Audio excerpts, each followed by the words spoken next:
Shalom y bienvenidos a Vía Haftaj Israel, una frase hebrea que significa amarás a Israel. Esperamos que se queden con nosotros, ya que nuestro maestro, el Dr. Baruch, nos compartirá una enseñanza expositiva de la Biblia. El Dr. Baruch es profesor titular del Instituto Zera Abraham, con sede en Israel. Aunque todos los cursos en el instituto se imparten en hebreo, el Dr. Baruch se complace en compartir esta enseñanza en inglés con doblaje al español. Para más información, visítenos en amarasaisrael.org o descargue nuestra aplicación móvil Mi Estudio Bíblico. Aquí está Baruch y la lección de hoy. Nuestro Dios es un Dios que libera.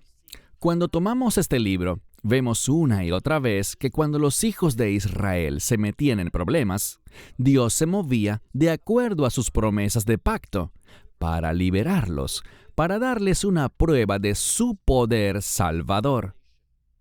Y el propósito es que esa verdad debería aumentarnos la fe a ti y a mí, porque hemos visto que Dios es confiable. Así es su carácter. Él es fiel a su palabra, por lo que no debemos entrar en pánico, sino seguir avanzando en obediencia. Toma tu Biblia y ve conmigo al libro de Éxodo, capítulo 15. Libro de Éxodo, capítulo 15. En este capítulo, ya hemos visto la gran obra de liberación que ocurrió en el Mar de los Juncos, el Yam Suf o Mar Rojo, como normalmente lo conocemos. Y también hemos visto a Moshe Rebenu, Moisés nuestro maestro, su respuesta, su cántico, y además vamos a ver a su hermana, Miriam, quien igualmente fue inspirada por Dios a alabarle, mas no lo hizo sola, sino con otras mujeres. Así que vemos esta hermosa dicotomía de la alabanza. Vemos a Moisés dirigiendo y luego a su hermana. Bien, dicho esto, ve conmigo a donde quedamos la semana pasada, Éxodo 15, verso 20. Leemos: Y Miriam ha Niviá. ¿Qué es un Naví? Bueno, un Naví es un profeta, pero aquí está en femenino, así que dice ha Niviá, profetiza, una mujer profeta. Y Miriam es llamada con ese título especial. ¿Recuerdan lo que aprendimos la semana pasada? Hablamos del hecho de que en el verso 1 dice, entonces cantará Moshe. Él va a cantar. Hablamos de la importancia de esto desde una perspectiva futura. Pero cuando vemos aquí, notamos que Miriam, esta profetisa, quien era la hermana de Aharón. Y por supuesto sabemos que Aharón y Moshe eran hermanos. Por lo tanto, ella es también hermana de Moisés, pero aquí vemos que solo se menciona que es hermana de Aarón. Aarón era sacerdote, y descubriremos que esto tiene una connotación en cuanto a la adoración. Vemos que la redención siempre es una preparación, es un prerequisito para adorar a Dios. Y todo este capítulo 15 está dedicado a la adoración a Dios y a ser atraídos a una condición espiritual basada en el conocimiento con el fin de que podamos obedecer a Dios. Aquí está el principio. La adoración correcta conduce a un comportamiento correcto. Por esto, debemos estar muy alertas hoy en día frente a una serie de cosas disfrazadas de adoración que se ven dentro de muchas congregaciones. Hay confusión espiritual y lo que vemos es una imitación del mundo llevada a la casa de Dios. Es algo trágico y los resultados serán catastróficos. Tenemos que ver un cambio en nuestra adoración. Y si me preguntaran cuál es el mayor problema que infecta a los creyentes en la actualidad, les respondería que es una adoración motivada en la carne. y enfocada en las personas en vez de estar enfocada en Dios.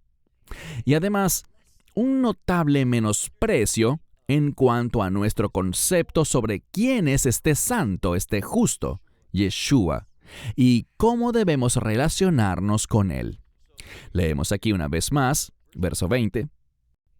Y Miriam, la profetisa, quien era la hermana de Aarón, tomó un tof. Un tof es algo que golpeas, y probablemente sea más parecido a un pandero que a cualquier otra cosa. Entonces, ella tomó el pandero en su mano, y al hacer esto, noten que hubo una respuesta de las demás mujeres. Dice, y todas las mujeres salieron en pos de ella. Ahora, de la misma manera que Aarón era el sacerdote, el sumo sacerdote, vemos que Miriam, y aquí tenemos una hermosa dicotomía, vemos una separación, una distinción entre los hombres y las mujeres. Desafortunadamente, hoy en día la gente anda confundida en torno a esto. Me enviaron unos videos de ciertas personas y de una de ellas debo admitir que si solo me hubieran mencionado su nombre, habría dicho que siento un gran respeto por él.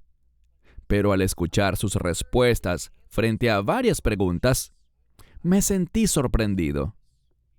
Él es versado en apologética, lo cual quiere decir que él estudia asuntos difíciles de la Biblia y de nuestra fe y los defiende.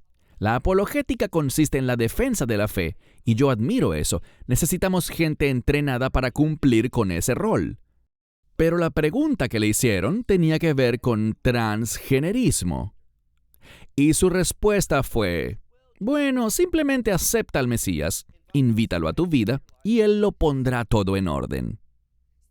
El problema con eso es que es una falsa doctrina. Porque si una persona está confundida, la Escritura, y este hombre mencionó la Escritura, pero no creo que la manejó correctamente, ni lidió con sus implicaciones. Pero todos conocemos el pasaje que dice que Dios, varón y hembra, los creó.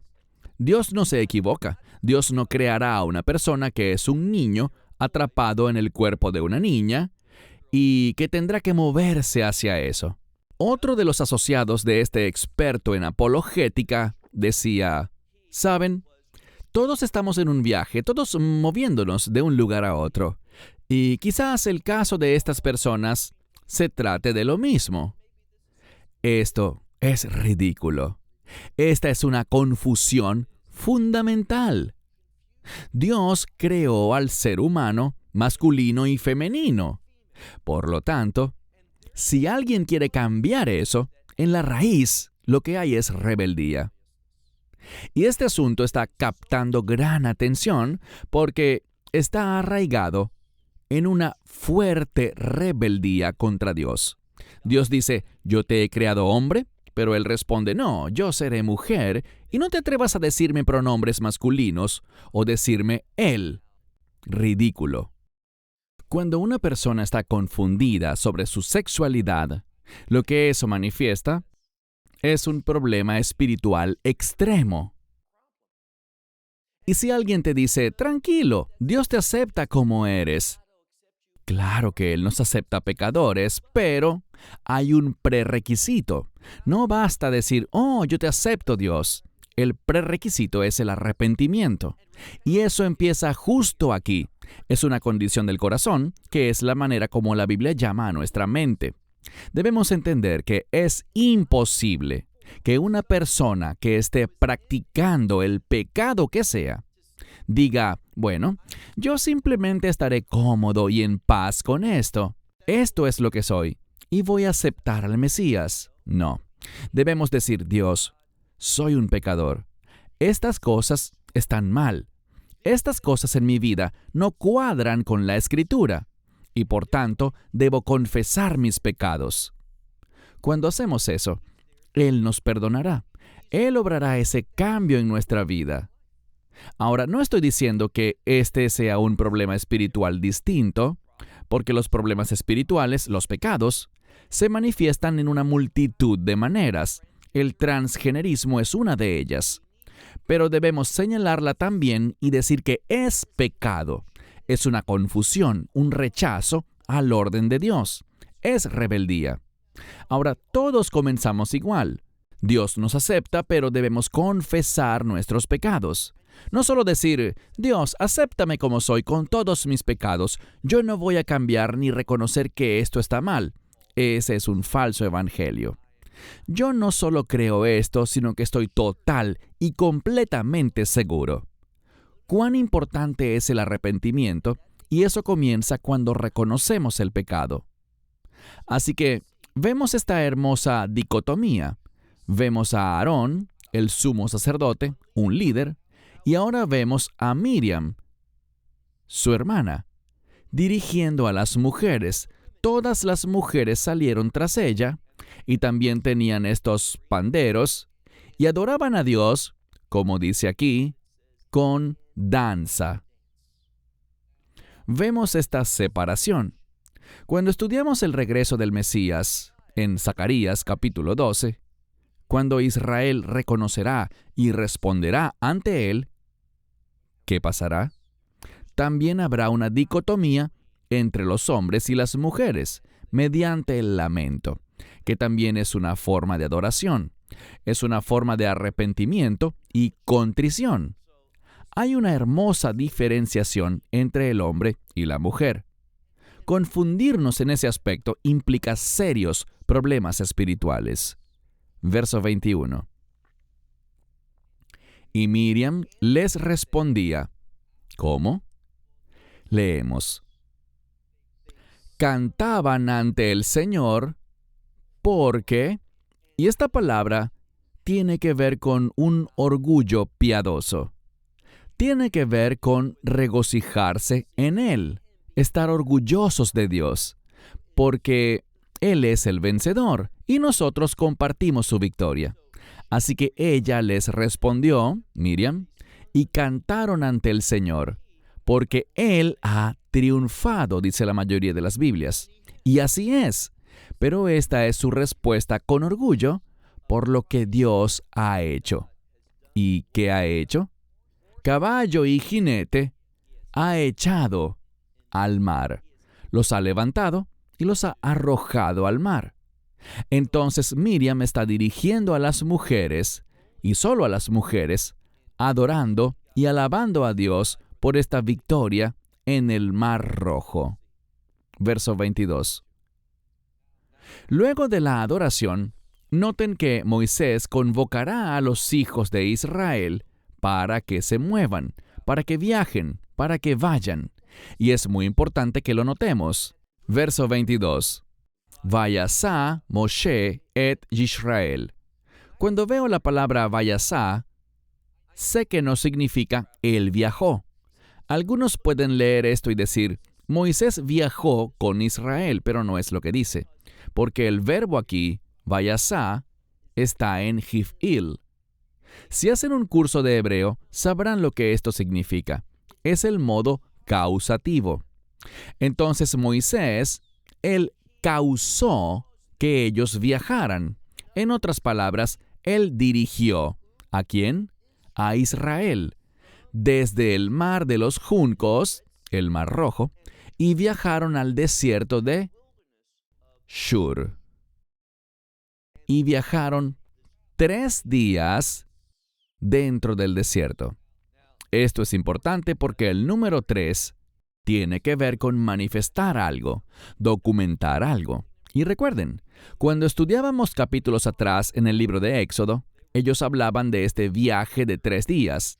Aunque han viajado mucho más, se trata de 3 días de viaje adentrándose al desierto, donde se supone que celebrarán una fiesta para el Señor. Y noten lo que ocurre, presten mucha atención, dice. Y viajaron 3 días en el desierto, pero no hallaron agua. El agua es vida. Ahora, Ellos están en una situación desesperada, pero recuerden algo. Dios se está moviendo entre el pueblo. Moisés los está guiando, pero bajo el verdadero liderazgo, bajo la autoridad de Dios mismo. Todavía seguimos viendo la columna de fuego de noche y la columna de nubes de día. Entonces Moisés está dirigiendo al pueblo. Él va de primero y les dice, síganme, y sigan al Señor. Y Dios no nos dirigirá hacia la derrota. Él nos dirigirá a la provisión y en ocasiones, aquí está la clave, a una provisión sobrenatural. ¿No es esto lo que vimos versos atrás en el capítulo anterior, capítulo 14? Dios proveyó un camino por el mar, trayendo destrucción a Faraón y su ejército. Una y otra vez, Dios ha demostrado ser quien está a cargo, el que tiene todo bajo control. Ustedes solo caminen conmigo y yo me encargo del resto. Verso 23. Y llegaron a Mará, pero no pudieron beber el agua de Mará. Aquí hay un juego de palabras porque Mará proviene del término hebreo mar, que significa amargo. Entonces, Él los lleva a un lugar llamado amargura, podríamos decir. Y obviamente, ellos no podían beber el agua de allí. Verso 23. Primero no encontraban agua, y al llegar a Mará, no pudieron beber el agua que encontraron allí, porque era amarga. Dice, porque amarga ella era, es decir, el agua. Por tanto, llamaron a ese lugar Mará. ¿Qué se enfatiza aquí una y otra vez? Simplemente mira en el texto cuántas veces se menciona la palabra amarga. Ellos viajaban y estaban sedientos. Llegaron a un lugar, no hay agua. Pero en el siguiente lugar, Baruch Hashem, alabado sea el Señor, hay agua, pero cuando fueron a beberla no pudieron porque era muy amarga. ¿Qué creen que está haciendo Dios? Dios siempre está, de manera intencional, buscando que crezcamos espiritualmente. ¿Y qué es crecer espiritualmente? Es confiar en Él, depender de Él. Recuerden lo que encontramos en la Biblia. ¿Qué dijo David? Él dijo que absoluta y plenamente esperará en el Señor. Cuando tenemos esa esperanza, Él se inclina para atendernos. Pero debemos acercarnos a Él con esperanza, con expectativas, basados en sus promesas. ¿Acaso Dios le prometió sacarlos de Egipto para morir en el desierto? No, ellos seguían luchando con esta idea de que Dios quería matarlos. ¿Por qué? Porque realmente no eran un pueblo de fe. Y cuando no tenemos fe, experimentaremos la muerte. Mira de nuevo. Porque eran amargas, o sea, las aguas, y por tanto llamaron el nombre de ese lugar amargura. Verso 24. En vez de decir, Dios, ¿qué quieres enseñarnos? ¿Qué debemos aprender? Dios, tenemos tanta sed, pero sabemos que tú eres un Dios de amor y provisión. ¿Qué harás para suplir esta necesidad? Pero en cambio, ¿qué dice la Escritura? Y esta constantemente ha sido su conducta. Dice aquí, ellos se quejaron. ¿Quiénes? El pueblo. Ellos se quejaron contra Moisés diciendo, ¿qué vamos a beber? Bien, si lo hubiesen preguntado amablemente, habría sido diferente. Moisés, ¿qué vamos a beber? Pero ellos no lo hicieron así, sino que se lo dijeron a manera de reclamo. ¿Es legítimo preguntar qué vamos a beber? Claro que sí, pero no que lo hagamos a manera de queja. Una de las oraciones que deberías hacer es para eliminar de tu vida la queja. No seré alguien que viva de queja en queja. Ahora, puedes abrirte con la gente y decir, necesito ayuda, me siento frustrado, no sé qué hacer, no veo la provisión de Dios. ¿Puedes orar por mí? Todas esas son formas legítimas de expresar tu necesidad, expresar que momentáneamente no ves la fidelidad de Dios. Pero no dudes de la fidelidad de Dios. Él se manifestará. Entonces ellos clamaron a manera de queja, ¿qué vamos a beber? Y vean el verso 25. Y ellos, una palabra diferente, ellos gritaron. Entonces clamaron, como dice el verso 24, se quejaron contra Moisés. Y ahora dice, Vayitzak, ellos le gritaron al Señor. Y noten lo que Dios hizo. Esto es maravilloso porque, como vemos más adelante en el libro de Números, el pueblo se quejó, mas Dios se enojó y les envió una plaga. Pero aquí, fíjense, vemos un término muy importante. Vayorehu, Hashem etz. Tu Biblia quizás diga que Él les mostró un árbol, es decir, el Señor. Pero debo insistir, hay razones que hacen imprescindible que al menos en cierto grado manejemos el idioma original de la Biblia, para que, por ejemplo, veamos esta palabra y entendamos que no es el término normal lerod, que significa ver, sino otro término, uno que tiene que ver, bueno, proviene de la misma raíz de donde obtenemos la palabra instrucción. Es la misma palabra de la que deriva el término Torah. ¿Sabías que la palabra Torah, que traducimos como ley, es mucho más preciso y correcto traducirla como instrucción? Lo que dice la Escritura es que ellos se quejaron, gritaron ante el Señor, y Él los instruyó a ellos, al pueblo. Pero el pueblo es singular en hebreo, así que dice que el Señor lo instruyó a Él, al pueblo. ¿Y en qué sentido? Dice que Él los instruyó con respecto a Etz, un árbol. ¿Qué tiene de especial este árbol? Sigue leyendo, verso 25. Y Él lo lanzó, lo arrojó a las aguas, y las aguas se volvieron dulces. Bien, lo que quiero que notes es lo que la Biblia nos está comunicando. Ellos lanzaron un árbol y todo cambió. Lo que era amargo se volvió dulce. ¿Por qué? Porque un árbol, un madero, fue colocado en su situación.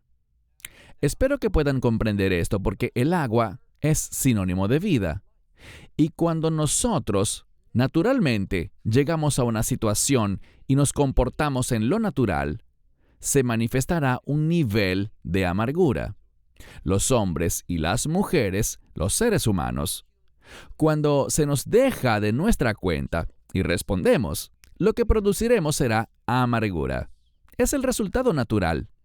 Por eso tantas relaciones simplemente se deterioran con el tiempo. Debido a que nos comportamos así, sembramos amargura en nuestras situaciones. Pero hay un árbol, un madero, que cuando lo arrojas a tu situación, instantáneamente convierte lo amargo en dulce. Y cuando pienso en un árbol, pienso en el árbol de la vida, Etz Chaim. Y a lo que me refiero, en otras palabras, es a la cruz, a ese madero que trae cambios definitivos en una situación. Entonces, Él los instruyó, el mismo Señor le dio instrucciones hacia un árbol, el cual arrojó a las aguas, y las aguas se endulzaron allí. Y luego dice, Él estableció para Él, es decir, para los hijos de Israel, para ellos, un estatuto, un juicio. ¿Cuál será? Allí, Él los probó. Dios probó al pueblo de Israel. Ahora, no se trató de una prueba para que pecaran. No era una tentación. Pero sí era una prueba. Entendámoslo bien. Dios nos hará pasar por varias pruebas espirituales. Él no nos tienta para que pequemos. Dios nunca jamás haría eso. Dios no es un instrumento de pecado. Hash Shalom, Dios no lo quiera. Él es un instrumento de justicia. Pero Dios hace crecer a su pueblo, y crecemos en conocimiento al pasar por pruebas. Sus pruebas nos muestran lo que sabemos y lo que no sabemos. Las pruebas revelan y afirman lo correcto, mientras que castigan y denuncian lo incorrecto. ¿Con qué fin? Producir un cambio de rectitud, crecimiento y madurez. Por eso Dios prueba a su pueblo. Abraham, por ejemplo, cuando estudiamos el libro anterior, Génesis, vemos que Dios probó a Abraham varias veces. Y Abraham creció en su fe, como se supone que debe pasar con nosotros. Y dice que hay un estatuto, un juicio, allí. ¿De qué se trata? Busquen la provisión de Dios. Aquí está el problema. Ellos estaban allí, en Mará, donde había abundante agua, pero empezaron a quejarse diciendo, no podemos beber esa agua en su condición actual. Pero Dios ya les había dado la provisión. Allí, en ese lugar, había un árbol. La gente no le prestó atención ni se preguntó, ¿por qué está ese árbol allí? Y recuerden algo. Estamos en el Midbar, en el desierto. Generalmente no encuentras árboles en el desierto. Es un área estéril y vacía. Pero allí está ese árbol, un árbol en pleno desierto. ¿Cómo es posible? Quiero decir, normalmente un árbol plantado junto a aguas es un árbol fructífero, pero estas aguas son particularmente amargas. Ellas no dan vida, sino que la quitan. Ahora, fíjense en algo. El agua se supone que tenga un efecto positivo sobre el árbol. Eso es lo que esperaríamos. Pero en realidad, fue el árbol cuando lo arrojaron al agua, no cuando el agua penetró el árbol, sino que al lanzar el árbol a las aguas, eso produjo un dulce cambio, un cambio en el que esas aguas, que ministraban muerte, es lo que las aguas hacían. No podían beberlas aunque querían porque eran amargas, les causarían la muerte. Pero ahora eran portadoras de vida. Y es muy significativo que cuando leemos el verso 25, encontramos esta palabra, Va'im Teku, que deriva del término Mamtaj, que significa dulce. Verso 26. Y dijo, ahora, esta es la prueba que les está haciendo. Les hará una pregunta, y esta es la pregunta. Verso 26. Y dijo, Im. Im es un sí condicional. Les está haciendo una pregunta. Esta es la prueba que les está haciendo no solo a ellos en aquel entonces, sino también a ti y a mí. ¿Pasaremos la prueba? Bueno, nuestras vidas responderán esta pregunta. Dice, volvamos al verso. Si ustedes ciertamente escuchan la voz del Señor vuestro Dios, si la oyen, si la escuchan, y la implicación de ese término es escuchar con el propósito de obedecer.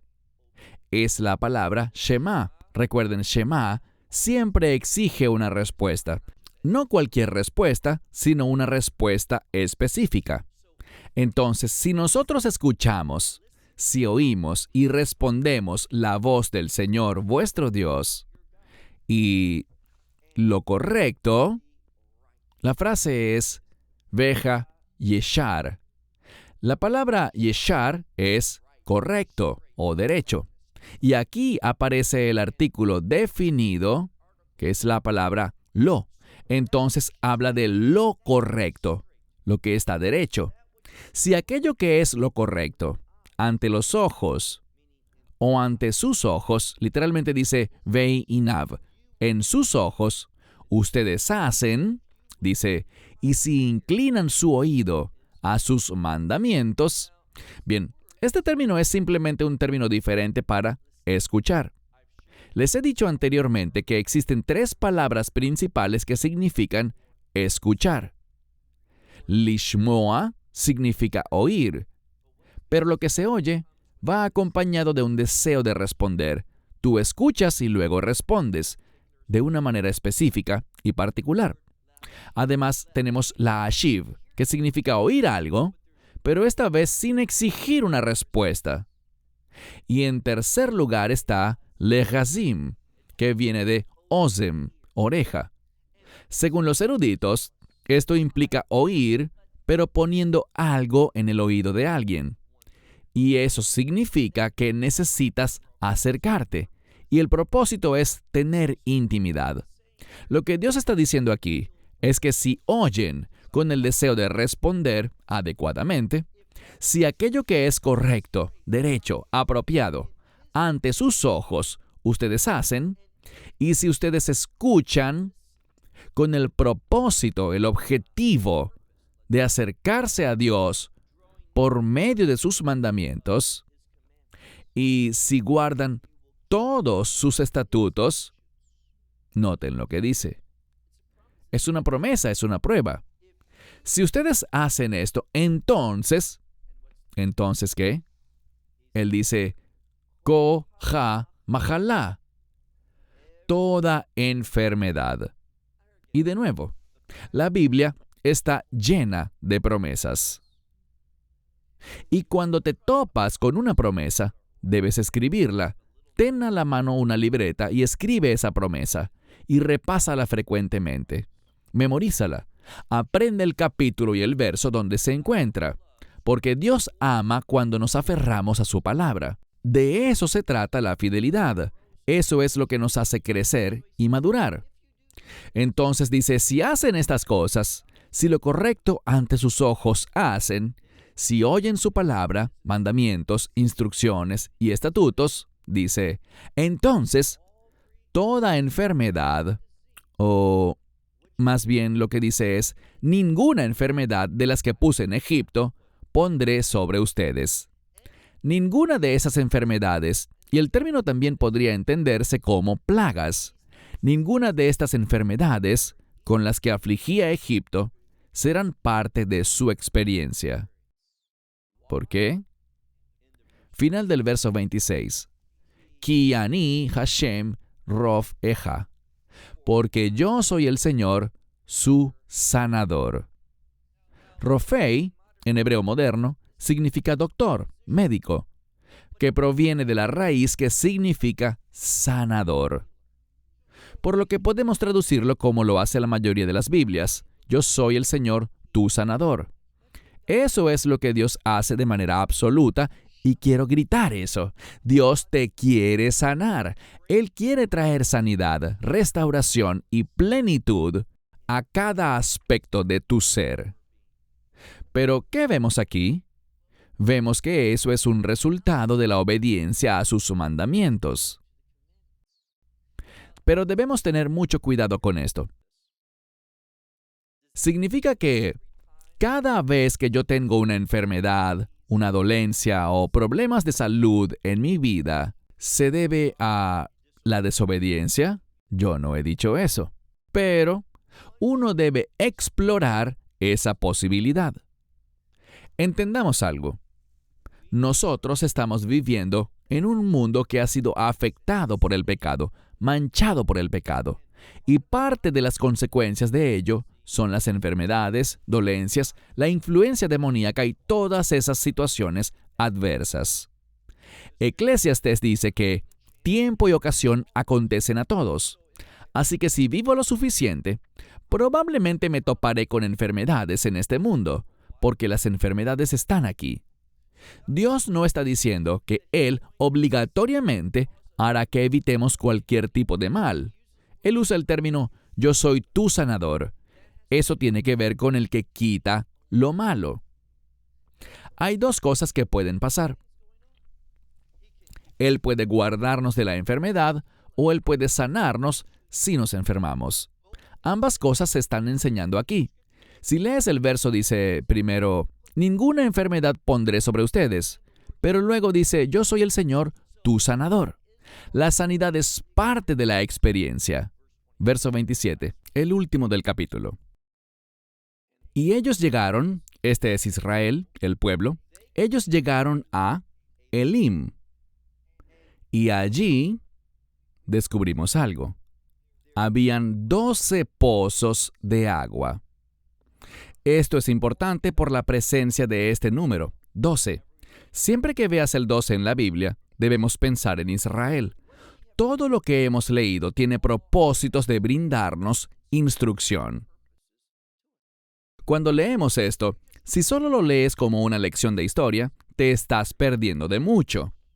Tenemos que leer esto, tomar su verdad y aplicarla a nuestra vida. Dios hizo algo. Él está a cargo, Él lo sabe todo. Él condujo al pueblo específicamente a Mará y no a Elim. Si los hubiera llevado a Elim, ¿qué había allí? 12 pozos de agua.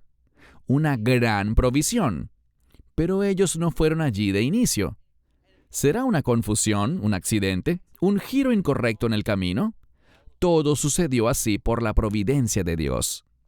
Él quería enseñarles cómo encontrar lo dulce. Y aquello que es dulce, Dios lo puede sacar incluso de las cosas más amargas.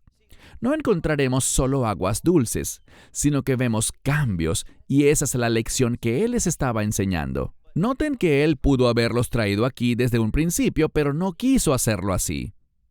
Llegaron a Elim, y allí habían 12 enot maim.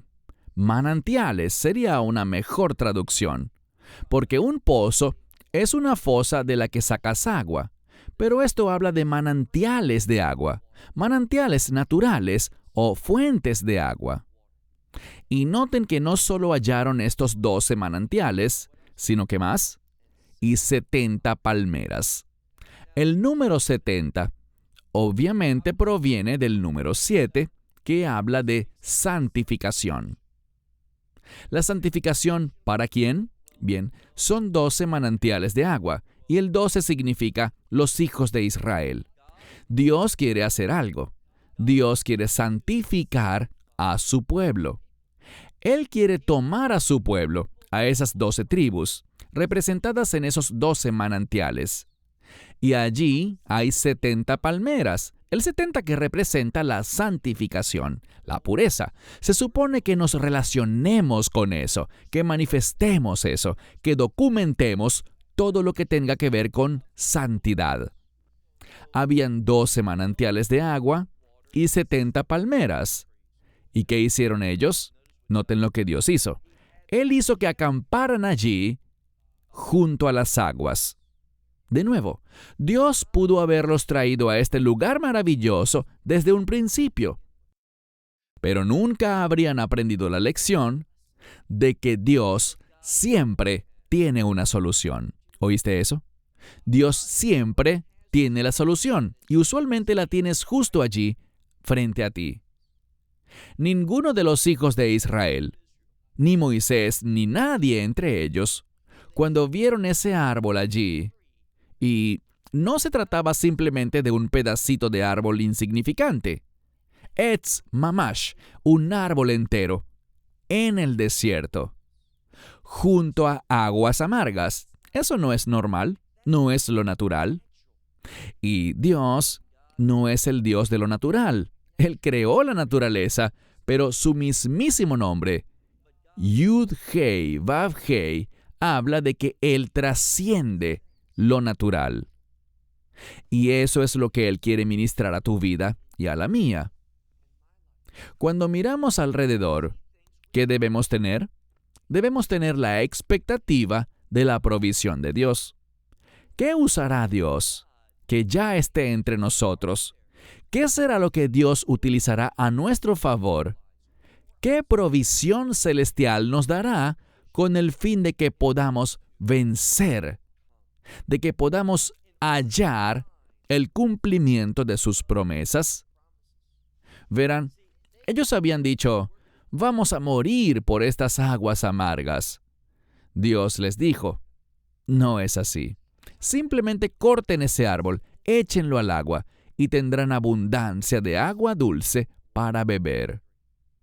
Victoria sobre la adversidad mediante la provisión de Dios. Esa es la lección que tú y yo debemos aprender. Cierro con esta verdad bíblica hasta la próxima semana.